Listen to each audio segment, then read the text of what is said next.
Hey, and welcome to the part 2 in this video series about Liwa Tower in Abu Dhabi. This is how far we came and this is what we did last time. Now we are going to use this panel that we structured together. Turn off everything and just turn on the panel.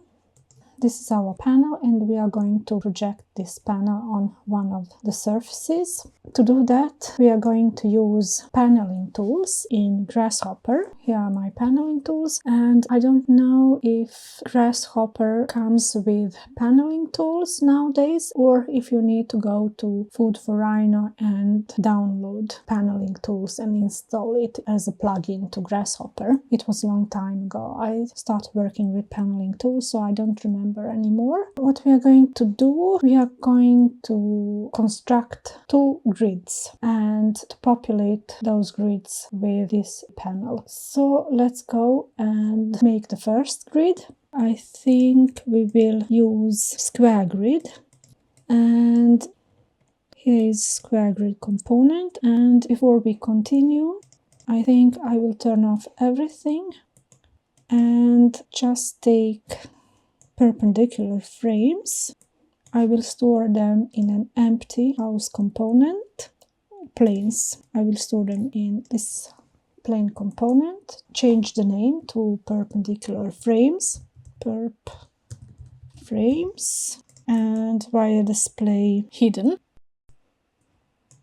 I will put it here on this side of the canvas, and I will also store one of the surfaces. Take the surface 1, this one will do, and I will change the name to surface 1 and via display hidden. And I will put this component on this side of the canvas, and the last component I'm going to store in this empty house component is our panel. I will store it in the wrap component, and I will change the name to panel via display hidden and place it at the same side of the canvas here. And now I will start working with the surface. I will go to surface, isotrim, and then to math and divide the main. I will divide this surface in 5 from bottom to top. Let's see. Yeah, that's correct. And horizontal division is going to be only 1. There are no horizontal divisions for now. Let's see if this is correct. No, it's correct. If you check the elevation drawing or the building, you will see that each surface of the building is divided in 5 or has 5 panels in each row, and the number of panels in horizontal direction corresponds to the number of floors. And now I'm going to extract these edges. 1, 2, 3, 4, 5, 6 edges. I will use those edges to find the intersection points between the edges and perpendicular frames. Let's first find the edges. Go to list item. Actually, I need to deconstruct the wrap. Turn this off. And as you see, we have 5 faces. That's 1, 2, 3, 4, 5, and 20 edges grouped in 4. I connect this E output value to the list input value, and the index value is 0 by default, and edges with the index value 0 are here. I don't want those edges, the horizontal edges. I want these edges that go from bottom to the top of the building. Let's see. I write here 1, and you see now I have 1, 2, 3, 4, 5 edges. I need the last one, and the last one I think should have index value 3, and that's correct, but I don't need all these edges. I only need the last one, and I will flatten the list and bring the list item again, and let's see, that's the edge I want. And now I will extract these edges as well, one by one. The list item again. I need to flatten the list first. And this is the edge with the index value 0. I will change the name here. I will call this one curve 6. This is going to be curve 5.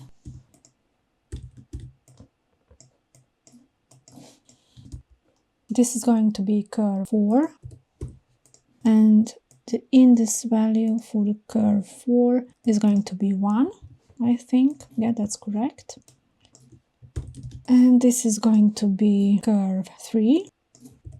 Curve 3 has the index value 2, I think. Yeah, that's correct.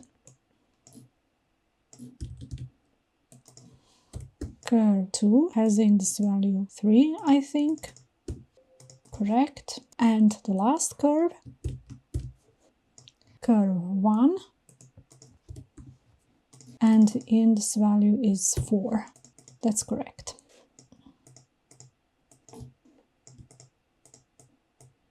This will be fine. And now I will take my perpendicular frames and I will find the intersection points between the curves and the perpendicular frames. Go to the intersection menu and take curve plane. Do not take line plane, this one. Take curve plane and connect perpendicular frames to P input value and copy this 6 times.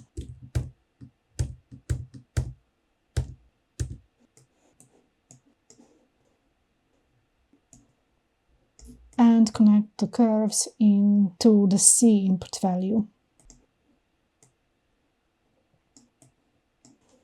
That's it. And now I have my intersection points, and these points are going to form my first grid. This is my first grid, and we could offset this grid in order to get the second grid. We need 2 grids in order to populate the grids with 3D panel. If we go to the paneling tools, let's see if we can find offset here, offset grid, that's this one. And for the offset, we will have the thickness of the panels. I don't know the thickness of the panel. Let's say that the thickness of the panel is going to be between 250 and 500 millimeters.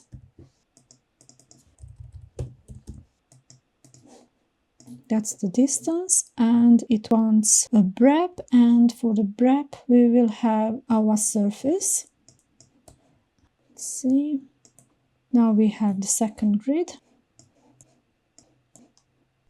And let's go to the paneling tools again. Let's see, Morph 3D.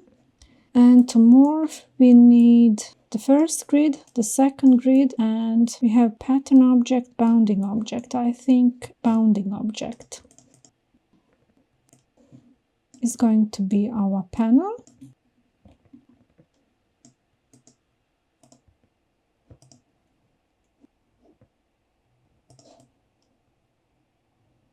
That's it. I'm not so happy with the design of the panels, but yeah, this will do. I will rotate the panel, go to transform and rotate geometry, degrees. Let's start with 90. Yes, I prefer this.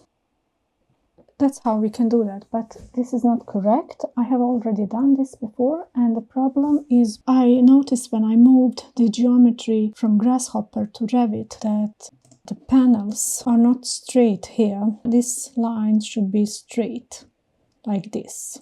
That's why we cannot offset the grid. Let's delete this, and this first grid is okay. Save this. The second grid we need to construct approximately the same way. Let me see. This is going to be my first grid. Group this, change the color.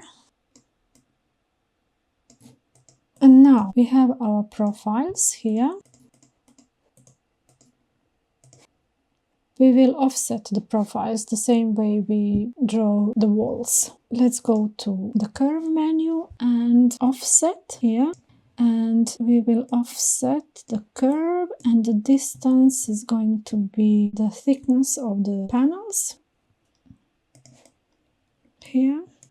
And 250 is a little bit too low, maybe. We can go to 450, for instance. And I will have negative here, because I want to offset the curves inside the building. And this is my first curve. The problem here is if we go to control polygon component, we see that we have 1 polyline and 7 locally defined points. And the original curve is 1 polyline and 9 locally defined points. And that's because this straight line, Grasshopper, doesn't offset the points. Grasshopper offsets the lines. So this line is straight, so this middle point is not following. So I need to find this middle point. I need it when I'm going to construct the inner surface. And let's see how I am going to do that. I think I need to use deconstruct the BREP. And now I have the surface. I will find this edge, and then I will find endpoints and the middle point. Go to set, list item, and that's this edge with the index value 0. Now go to the curve menu, find the endpoints. I need this point, that's the start point, and now I will also find the middle point on this curve. So this is going to be my point 1, and this is going to be my point 2. I will only construct one surface. Let's go to the curve 2 and offset the curve and the same distance and negative. And let me see if I connect this component, control points. I have 9 points, and I want this point and this point here. And go to set, list item, connect points to the list input value, and this is my point with the index value 0, and the next point has the index value 1. That's correct. So this is going to be my point 1 for this curve, and this is going to be my point 2. So let's go to the next curve. And let's see, this curve is a little bit higher up. This is my first point, the second point, that's correct. Copy this, go to the next curve, that's this one. Point 1 and point 2, that's correct. And the last curve, point 1, point 2, that's correct.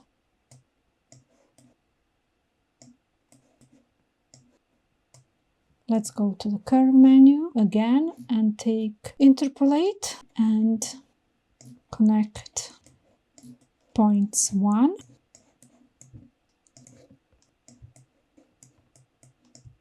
So this is our first curve, I think.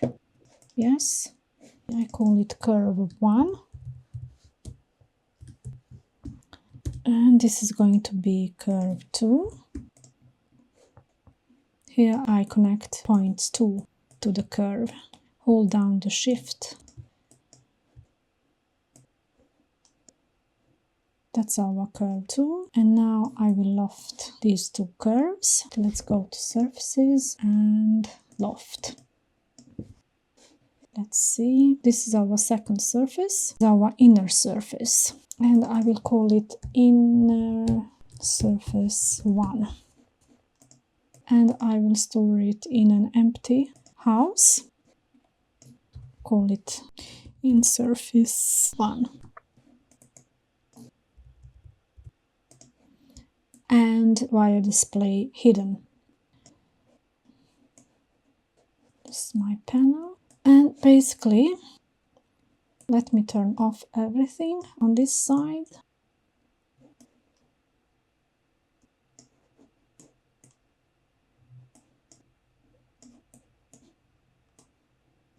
Now I am going to construct my grid 2, my second grid, and I will not divide the surface the same way I did for the grid 1, the first grid. I'm going to use this curve, outer curves, and inner curves I'm going to project from this first surface. I'm going to project them on this new surface that I call inner surface 1. And these curves are this one, this one, this one, and this one. Project is under the curve menu, utilities.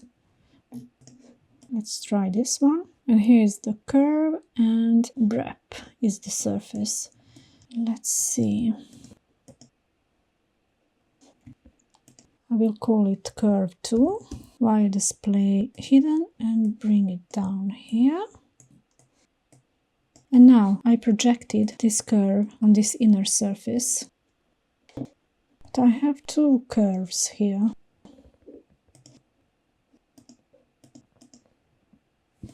Actually, I'm going to project the points.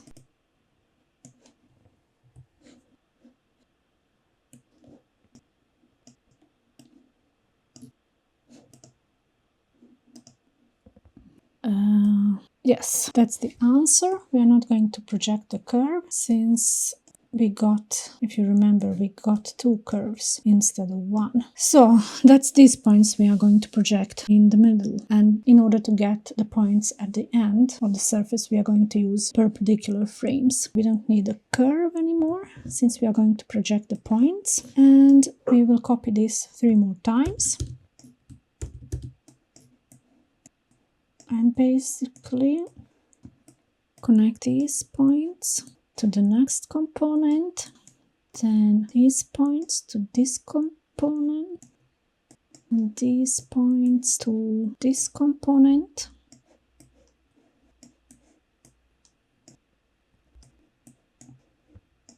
For the surface, go to Set, List Item.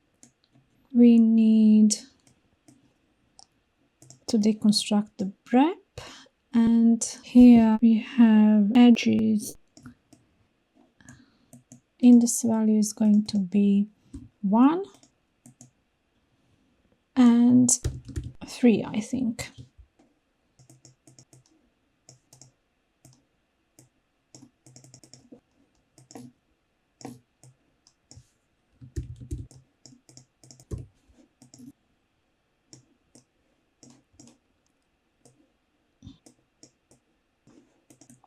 In order to get the points, we need our perpendicular frames. I will put them here between two grids. Go to the intersection menu and find curve plane. And here's the curve, and here's the plane. That's these points. And the last set of points connect. Now I can make a grid with these points.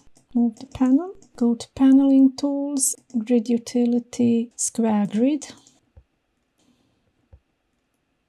Hold down the Shift and connect points output value to this second grid. Let's group the second grid.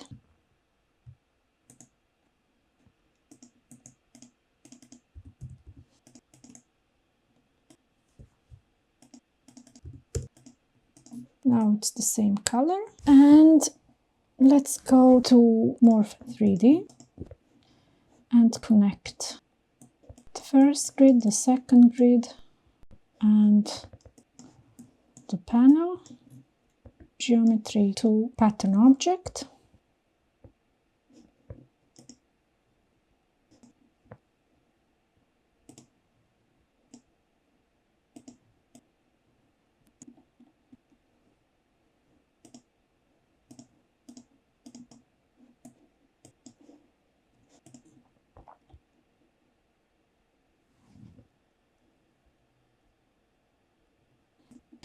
Let's see, input grids are inequivalent.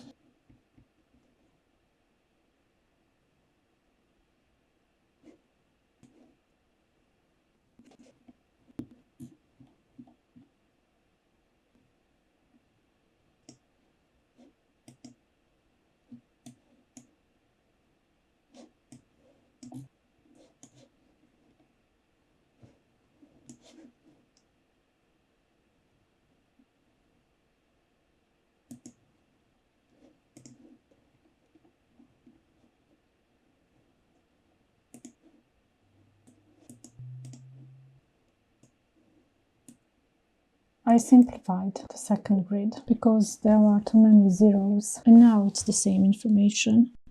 And let's go to the left view, and you see the panels are straight.